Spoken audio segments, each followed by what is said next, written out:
Let's go down the line. Just introduce yourselves, please. Dominic Volumina, tight end DN. Tyler Eber, running back. Emmett Forte, outside linebacker.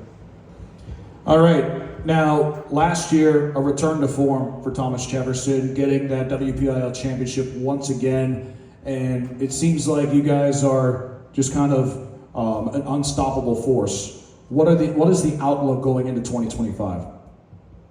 Our plan is to stay dominant, between run game, physicalness, relentlessness, what TJ football is really made to be. And we're planning on, playing defense hard, running the ball hard, and playing everything hard as we can play. And Thomas Jefferson, especially in the last 2 decades, a huge lineage and such a historic past, playing under Coach Cherpak and whatnot. Tell me what it's like to play for Coach Cherpak and what it means to put on a Thomas Jefferson uniform. Playing for Chirp is something really special.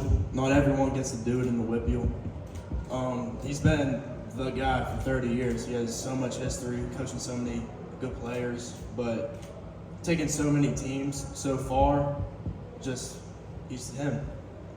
That's what it is. He's greatest of all time. GOAT. He's who I want in my corner. I want nobody else. And being a Jaguar, putting on that jersey, it's something special every Friday. Every single Friday, I wake up for school, I'm like, can't even think about what class I'm in. I just want to play ball, put on that jersey. That's how it is. Now, shifting towards your teammates, and specifically, you guys have a lot coming back and also missing some pieces from graduation last year as well. Who has really taken the mantle over the off season, and who are you guys looking to have a big season, whether it be an individual player or a specific position group, just anyone that has caught your eye?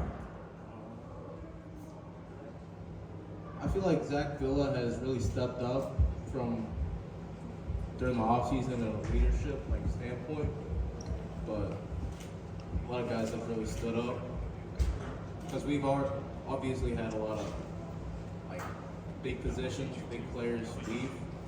So I feel like Zach Villa, he's really stood up. And I want to shout out our O-line coming back. We lost Shep, obviously that's a big deal. And we lost other guys too, Hunter Houck and Luke Janosko. But this O-line coming in is pretty unbelievable. We got 2 guys coming in who are going to take over 2 spots. And this line is honestly some of the most dominant I feel like we could be. And I think by the end of the season, we could have 3 D1 linemen with how dominant we are. Considering how good TJ's line has been over the last how many years, that's kind of a scary thought if you think about it. Yeah, we got, I would say we average about maybe 6'4" across the line, average about 260. That sounds about TJ offensive lineman to me. Yeah, these guys are going to be incredible. Now, when you look at the schedule, of course, the non-conference schedule is a gauntlet, and then you look at the conference schedule as well. That's no slouch as well. Who specifically, as we sit here first weekend of August, that you're looking forward to playing the most? McKeesport. Yeah, McKeesport, but just because there's McKeesport in Central Valley, Avonworth, there's so many good teams. All of them got ball players, and everyone just plays hard teams. That's what it is. It's good ball. So you look forward to playing everyone on Friday. I mean, there's nothing better. Yeah, we got nothing but respect for all of them, but, we're some very good teams this year, like last year, but we just got to do our job, and we got nothing but respect for them, but we got to do our job. All right, we'll open up the floor to any questions. Let's go back to that Lampeter-Strasburg game in the playoffs and whatnot. And what happened at halftime to kind of make that fall apart? Yeah, it was very Cherpak-like, we'll call it. Yeah, I'll speak on that because, we opened the half 16-3, and I started the half with a 40-yard run down the sideline. What happened is, little mistakes build up over time. So what we have is back-to-back holding penalties that knocked us back, and that's not TJ football. We don't give up penalties. We don't give up unnecessary yards. We're disciplined football, and when we start losing that, we start losing what TJ football identity is about, and that's how we lose games. You guys had a good season last year, but every team needs to improve on something. What have you guys been trying to work on during the summer? I feel like our pass game needs to ramp up a little bit. but our quarterback has that handle. Yeah, we got new receivers coming in, probably going to spread the ball around with, we got a ton of good guys coming back. I mean, everyone graduates, everyone has to step up, just what it is. And to add on to that, what I've always been impressed with TJ is the adaptability on offense, whether it be passing the ball around, spreading the ball around, or just ground and pound. Now with you, Tyler, coming back at running back and some new faces at quarterback and receiver, does that kind of add some extra oomph to your game? I have nothing but faith in my other guys. Everyone on the team, everyone's going to do their part. And, Braden was obviously unbelievable. And, that's a hard position to replace. But I got nothing but trust in these new quarterbacks and these wide receivers. And they're going to do their job, and I know I'm going to do mine. Who's your favorite NFL player? My favorite NFL player of all time is Tim Tebow. That's a good question. Probably TJ Watt or Nick Herbig. Shout out Nick Herbig. Dog. Mine is Le'Veon Bell.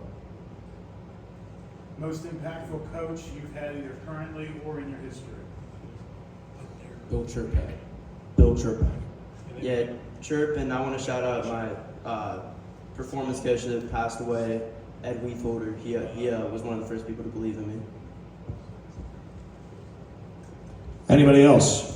So I'd say your schedule's packed with some really fantastic running backs. Do you go week to week, like on a specialized for each player, or do you guys just kind of have a package that next man up doesn't matter? Well, we do film study. Every team in the WPIAL does it. Every running back has what they're really excel at, what they're really good at, and every running back has something they need to get better at. But it's just good preparation, good film study, and then it's pretty much week-to-week basis how to neutralize that threat. We just got to train to stop the run, basically. We load the box, we're prepared for the run. Stop run first.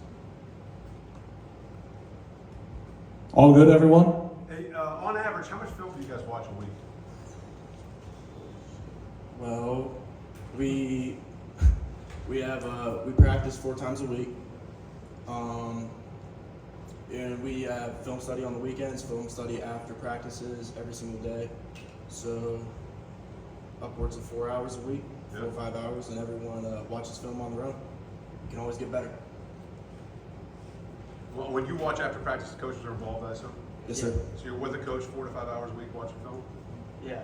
I'm going to guess most schools don't do that. I don't know. Things have changed a lot since I was We put in a lot of work for film, and we know that's something special. We work harder, and that's what something we take pride in is our hard work. We have to move the stools out. Interesting. Thanks.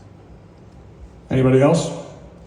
You guys consistently have one of the top programs year after year for long, like decades now. What do you think make TJ football separate, unique? Physicality. We on defense we're really physical, and that just wears everybody down. If you stick to that, they'll just be scared of you. And obviously Chirp, since he stepped in, we've won 11 WPIAL titles and Chirpak's won 10. So, since he's been around, we've been dominant. So, it's a big key.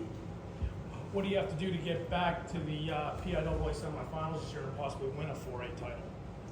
Don't make stupid mistakes.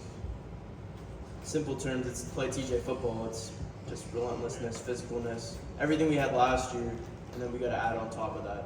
For sure, take care of business that Friday, take care of business the next Friday, and the one after that. That's how it is.